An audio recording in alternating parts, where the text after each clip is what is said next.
Android development can be a great way to turn your idea into reality, or start a promising career as an app developer. And getting started is probably easier than you think. These days, Android development is done with a tool called Android Studio. Android Studio is kind of like the Microsoft Word of writing Android apps. It helps organize our projects and gives us a user-friendly way to create what we're looking for. In this video, we'll walk through installing Android Studio and then make an app. Don't worry if you don't have any experience with Android or even programming in general. As long as you follow along, we'll all end up at the same place. Now we'll download Android Studio in just a second. But first, let's look at what we'll be making. These days, there are too many choices of everything. So to help us choose between a bunch of options, we'll make an app that lets us specify how many options there are and then selects one at random when we click a button. Awesome! Now that we know where we'd like to end up, let's start by downloading Android Studio. Click the link below to go to the Android developer website, and then click the download button. Accept the terms and conditions, and then download Android Studio. Once it's downloaded, follow these steps to install Android Studio. Drag it into the Applications folder, and then launch Android Studio. Since you won't have any previous settings, you can choose Do Not Import Settings. Then click OK to complete the installation. And now we're presented with the Android Studio Setup Wizard. On this first screen, we can just click Next. For the install type, let's pick Custom, and then click Next. Now we can pick our UI theme. I'll keep it as default. And then, when we're selecting our SDK components, I already have the Android SDK installed on my computer, but you'll want to make sure this is checked, as well as the Intel Haxum performance box, and since I'll be running this on a virtual device, we'll want to include an Android virtual device as well. This is just a version of Android that runs on our computer. If you have your own Android device, you don't need to include this, but it's recommended if you're going to continue doing Android development. Then let's click Next. And we can accept the recommended choice here and click Next again, and then Finish. Once you've downloaded all the components, you might need to type in your password to allow it to install Haxum. Then let's click Finish. And now that we're running Android Studio, let's pick Start a new Android Studio project to get started. First, we'll need to specify our application name. Let's call it Randomizer. Then, for the company domain, you would put the web address of your company. So for me, this will be teamtreehouse.com. Though really, as long as you're not publishing the app to the Play Store, this can be whatever you want. Lastly, Android used to be written entirely in Java, but recently, we've been given the freedom to use Kotlin, which I think is a big improvement over Java. Let's check the Include Kotlin Support box, and then click Next to continue. Next again, and then Finish. Now I know you're probably ready to get started, but before we get on with the app, let's take a minute to talk about how an Android app comes together. The first piece of an app is the layout, which describes how the app should look. In Android, layouts are created by combining different types of views. At its most basic, a view is just a rectangular area on the screen. But there are views that contain text, views that act as buttons, and even views for holding other views. And by combining all these different types of views, we can make pretty much anything. The other piece of an app is the activity. You can think of the activity as the code behind a layout. It's where you tell your buttons what to do. Getting back to the code, it looks like we're looking at our activity. It also looks like we've got an error, and it's suggesting a solution. So I'll click that,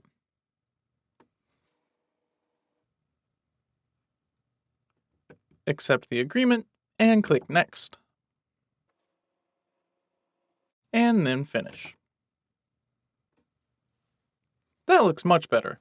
Now, I'll take a second to just make my screen a little easier to see. And make my font size just a bit bigger. Okay, so Android apps have two parts, the layout and the activity. And right now, we're inside the activity. And if we look inside this onCreate function, we can see a line that says setContentView r.layout.activity_main. This is where our layout gets connected to our activity. As you might have guessed, this makes activityMain.xml our layout. Let's click on it and see what we've got. And I'll click right here to hide this side section. We can bring it back by clicking the project pane. On this screen, we can create our layout by dragging and dropping views. We can also delete views by selecting them and then hitting backspace. Let's get rid of this Hello World text view and then start adding some views of our own. So click it and backspace. The views are up here on the top left. So if we drag out a button, we'll get a button. Now, one thing to call out is that we're putting these views inside of another view called a constraint layout. What's cool about a constraint layout is that it lets us position the views inside by using constraints, which let us chain views together and makes creating a layout super simple. Let's try using constraints with our button to make it look like it does in the mockups. To align it to the bottom, start by selecting the button, then click on the bottom white circle and drag it to the bottom of the screen to make the connection. Notice that it doesn't quite make it to the bottom. This is because our constraint contains an 8-pixel buffer. You can see the details about a view's constraints up here on the right. And if you want to change the buffer, you can type in the box or select a value. Let's change our buffer to 24. Next, we need to center our button. To center something in a constraint layout, you just constrain it to both the left and right sides. So let's drag the left side to the left and the right side to the right. Also, you may have noticed that we have two screens here. The left one is showing us what the app will look like, and the right one is more of a blueprint view, showing us all the little details behind the app. You can toggle between showing the design, just the blueprint, or both by using this button up here. So just to make things a little easier to see, for this screencast, I'll be using the design view. But keep in mind, if you want to see the blueprint view, it's always there. Awesome! Now to make our button say roll, we just need to update the text attribute over here on the right. So we'll delete button and type roll. And let me make this just a little wider so it's easier to read. We can zoom this in too. The last thing we need to do with our button is make it wider. To change the width of a view, you just update the layout width attribute. Let's make it take up the full width of its constraints by changing this to match constraint. Then, to make this match the mockups, let's change the buffer for both the left and right constraints to 96.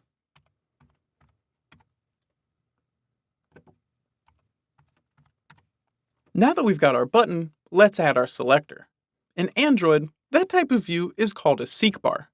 To find it, click on Widgets, and then drag out a seek bar discrete. Then let's constrain the bottom of the seek bar to the top of our button, and the sides to the sides of the screen. Let's also update the buffers for those constraints to be 32 for the sides and 24 for the bottom.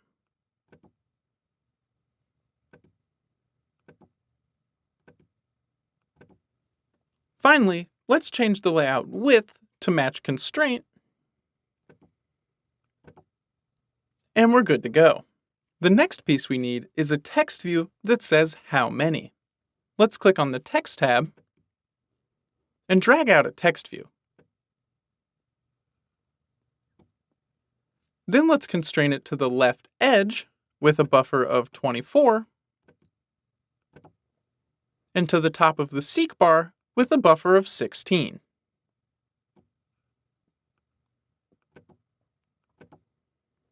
Last but not least, let's change the text to how many. Next, let's grab a horizontal divider from the Widgets tab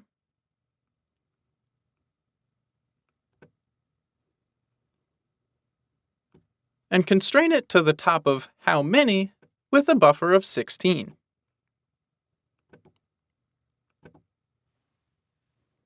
For the last step, let's drag out one final text view and position it in the middle of the remaining space by adding constraints to each side. One to the left, one to the top, one to the top, one to the top, one to the bottom, and one to the right. Then let's make the text start empty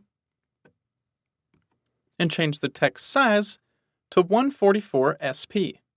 If text size isn't visible over here on the right, click View All Attributes, scroll down all the way to text size,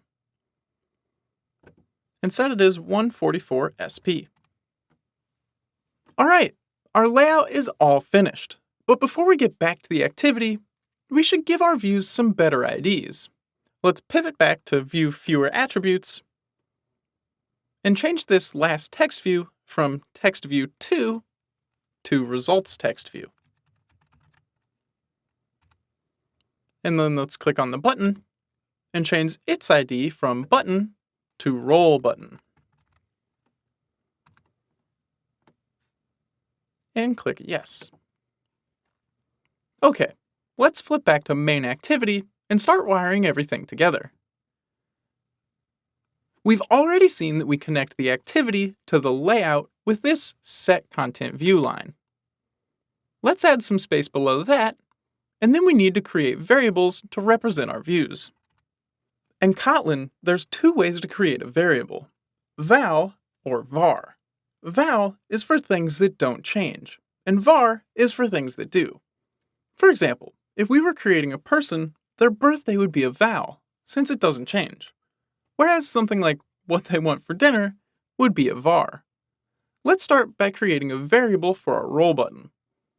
Let's leave a space after set content view, and on the next line, type val roll button and set it equal to find view by ID, and then inside these two carets, let's type button and hit enter to make sure it gets imported. And then inside the parentheses, we'll put the ID of our button after r.id. So r.id roll button. This finds our roll button from the layout and assigns it to a new variable named roll button. Now let's do the same thing for our results text view and our seek bar. Val results text view equals find view by ID, and we can hit enter to autocomplete that. And inside the angle brackets, we'll need to make this one a text view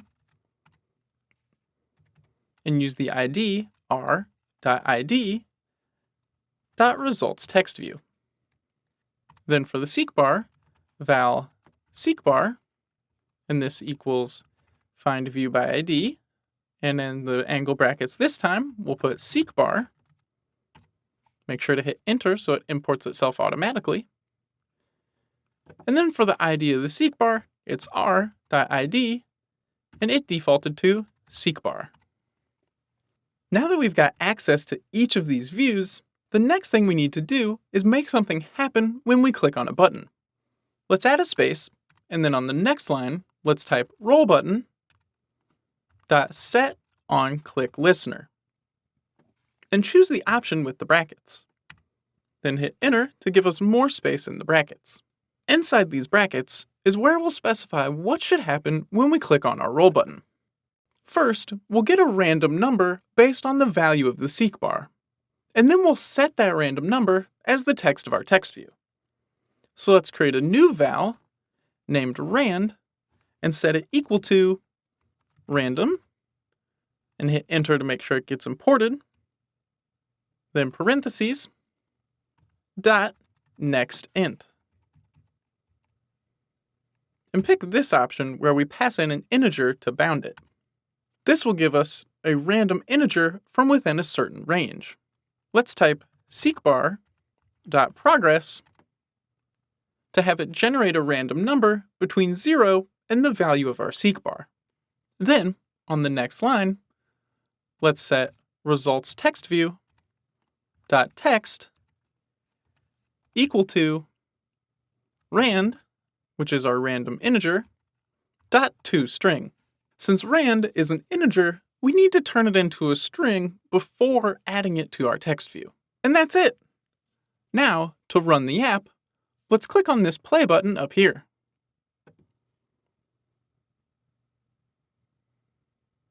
Then, you should have a virtual device from when we installed earlier. If you don't, you should be able to connect an Android phone to your computer with a USB cord, and see it up here to choose it as a running target. I'll pick my virtual device. Then we'll click Proceed without Instant Run. And it should boot up a virtual device and run the app. And there we go. We've got the app, and if we click Roll, we get random numbers between 0, 1, and 2. And if we put it all the way up at 10, we should get between 0 and 9. Though ideally, we'd have it go from 1 to 10 instead of 0 to 9. Also, we might want to make this text a little bigger, and it looks like our divider isn't quite centered. So getting back to the code, first, to make it show a number from 1 to wherever our progress bar is instead of starting at 0, we'll just add 1 to this number right here. Then, to fix the issues with the layout, go back to activitymain.xml, and let's make the text bigger by clicking on this, coming into text size, and let's try 24SP, see how that looks. That looks a little big. We'll back that off to 16. That looks better. Then for the horizontal divider, if I can click it, there we go. We'll just want to constrain that to the right and to the left. And we can check if we got it constrained by looking at the constraints up here on the right. Looks like we're still missing that left constraint. There we go. All right. Then we can run the app again by clicking on the green play button. And if you'd like it to not show this dialog each time you run an app, you can check this box down here.